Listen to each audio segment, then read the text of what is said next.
Fight talk in your upcoming title fight, I have to ask, your name's on the canvas. We've noticed next looks to good, huh? Sweet Sweat and giant pink letters. How'd that come about? Yeah, we're dropping a limited edition, Sweet Sweat Sugar collaboration, coming soon. Can't say too much about it right now, but how sweet is that? See Sugar in the octagon right there with Sweet Sweat, nice and pink. I love it. Staying on that, obviously the title shot was always your ultimate goal in the UFC, but when you're getting all of these opportunities, like your name on the canvas, I think like only really Connor has really had that, like with Proper 12 and stuff like that. So what are are there other goals you're trying to hit besides these title shots? I think title shot's most important right now. With that comes a lot of other opportunities. So main focus right now is on Aljamain. That's it. So sticking with the Aljamain, then we're only obviously a month or so away from your fight, a month and a half. 6 weeks. 6 weeks away from your fight. How's camp been? How has camp been? It's been really good. It's been longer. It's 5 rounds. It's my first 5-round fight, so definitely started a little bit sooner. I've been in camp for about 6-7 weeks already. Definitely started sparring further out than I usually do. It's gonna be fun. I'm excited. Well, Dominic Cruz has said in the past when he's like, there's a significant difference in preparing for a 5-round fight than a 3-round fight. So besides the sparring earlier and been in camp longer, are there any major differences in this camp? That is pretty major. Just the extra 2 rounds. 3 rounds compared to 5 rounds it's a lot. 10 minutes of fighting is a long time. So just the extra sparring, the extra sprints, extra everything that goes into a title fight camp is it's interesting. It's fun. And Aljamain's obviously, he's been the champ for a while. I think he's tied or might have the record for most title defenses. Is this a guy that you think you would have to beat twice in a row? Because normally when you get these long reigning champions, you beat them, they can oftentimes get in immediate rematches. Do you think this is a guy that you're going to have to beat twice? I know he said after this fight he's going up to 45 regardless. So this is a risky fight for him. He could go up right now, be champ, and get that potential, champ fight. But he's risking it because he knows he's going to get paid. This is a big fight for him pay-per-view wise. As far as beating him twice, there's so many interesting guys in the division right now. I know Figueiredo's fighting Dominic Cruz. So there's some interesting fights around the corner. So I'd say no. Go in there, get the job done. He goes up to 45. No one cares. And then I keep fighting. What do you make of this Corey Sandhagen-Umar fight?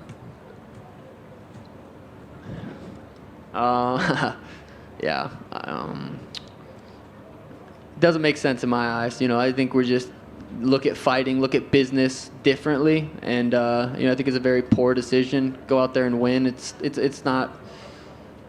Umar's good. Beating Umar's big, but he's Cheeto. He just worked Cheeto, and Cheeto was about to fight Henry, who just fought for the title. So I just think it's a poor decision on his management part, but everyone's do their own thing. Well, it was just actually revealed that Cheeto's going to fight Pedro Munoz now on your card. What do you make of that matchup? Yeah, 2 dudes I finished. Interesting fight.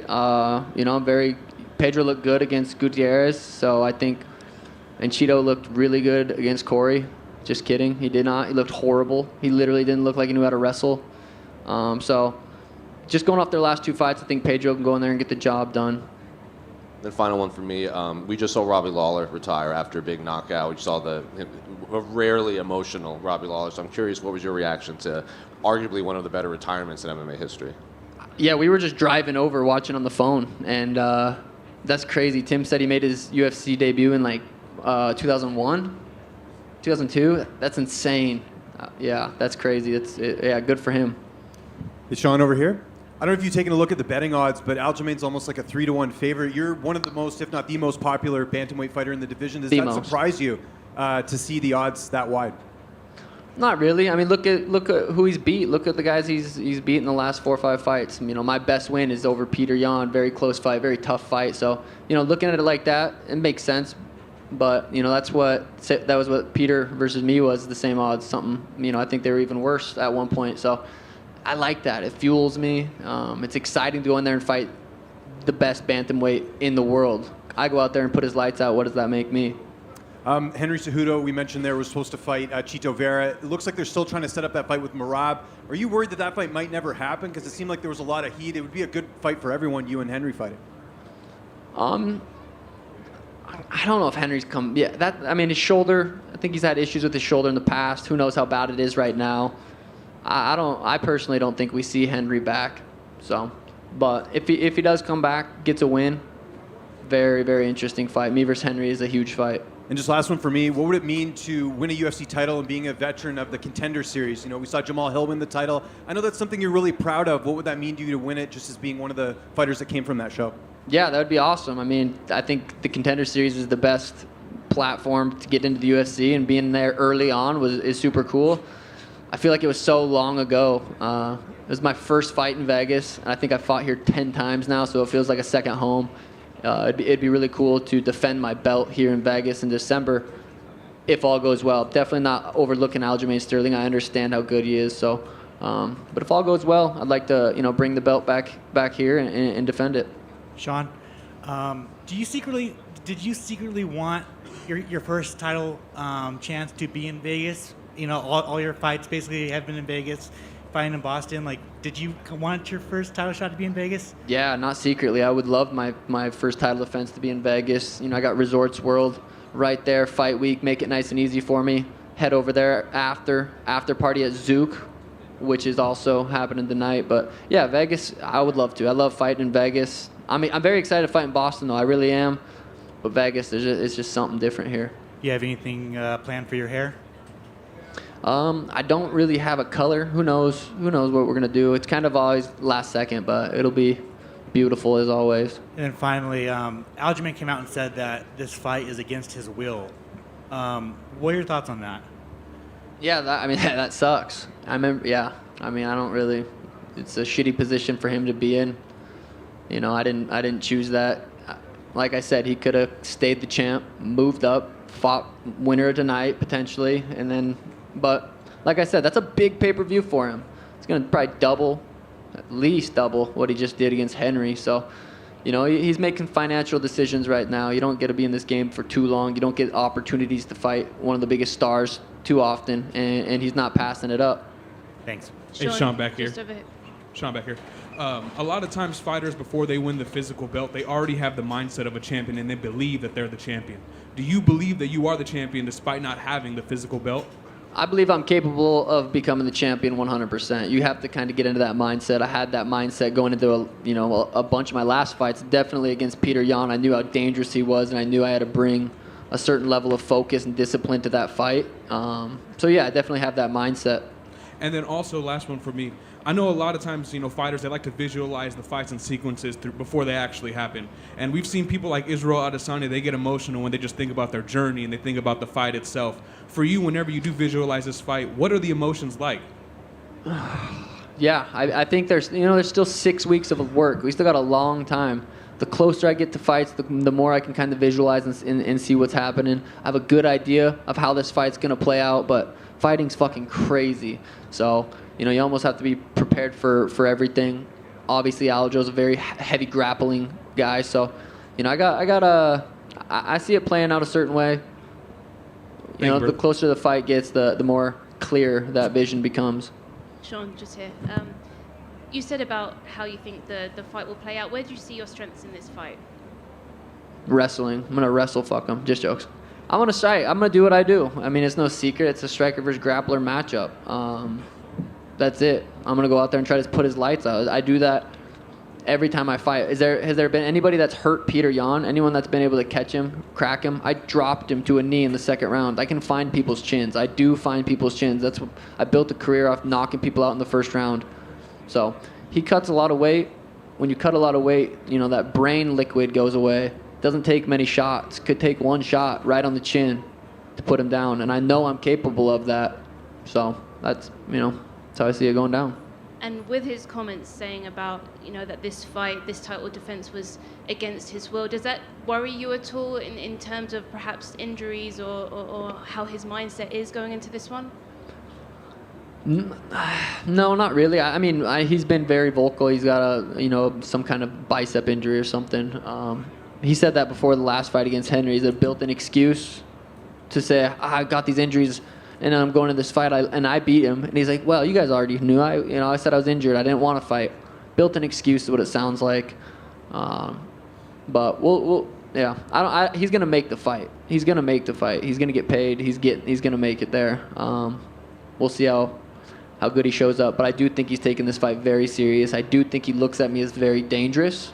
So I expect, the best Aljamain to show up. Sean, right over here. Sorry, just last one. And can you put into words how much the title, capturing the title, how much would that mean to you? Yeah, it would be wild. Started kickboxing, started training when I was 16 years old. Win the UFC belt when I'm 28 would be awesome. But I really do feel like this is just kind of the beginning of my career. I have a long time. The UFC's it's got a couple superstars, but I'm a big star right now. August 19th, I become a superstar and take over the sport. And that's the plan. Sean, going off that, it's kind of a perfect segue. You've been dealing with fame for a while now, but when you get a UFC belt, it kind of goes to the next level. How are you preparing yourself for, the people who are going to come out of the woodwork and trying to pull you this direction and that direction, and how do you think you'll handle it? I bought a farm recently, so I got a cow and some chickens. So I'm going to just be a farmer for a little bit, and I feel like that'll keep me grounded. All jokes aside, I really do think staying out there, I'm just staying. I got a lot to work on. I love the grind. So, just doing that, being a family man and staying in the gym. That's if I can stay in the gym, I can become one of the best to ever do it. If I start getting distracted, start taking too many opportunities, there's too many good guys in this division that want what I would have at the, you know what I mean? So I got to stay focused, stay grinding, and just stay dialed in. So that's what I plan on doing. Sean back here. We're used to seeing you at these big events in Las Vegas, March, now International Fight Week. With the time since your last fight, mentally, how's that been for you? I'd assume you see all these events, and at a certain point, it's like, I'm just ready to get back in there a lot sooner than I have been. Yeah, I fought October in Abu Dhabi and went back to the gym, started grappling. I understand where Aljo wants to take this fight, and that's what I've been doing. So it's been grappling. Can you describe a little bit, how does one make sure that, they talk about the ring rust and everything. How hard do you need to go in the gym to make sure that your body is ready to be dialed in like it was just yesterday, when it's been a long time between official fights? Yeah, I had 2 years off, came back, smoked the dude in the first round. Ring rust is never really an issue if you're training, if you're in the gym. So I don't think that's not really an issue. It's mostly just sparring. I know I don't spar outside of camp, but I did start sparring in this camp a lot sooner, a lot further out from the fight than I usually do. So I feel like I'm going to be just dialed in, on point, and find his chin. Sean, can I just ask your opinion on the BMF title with Dustin Poirier and Justin Gaethje? How you think that goes down? With those two dudes, it's just a coin flip, really.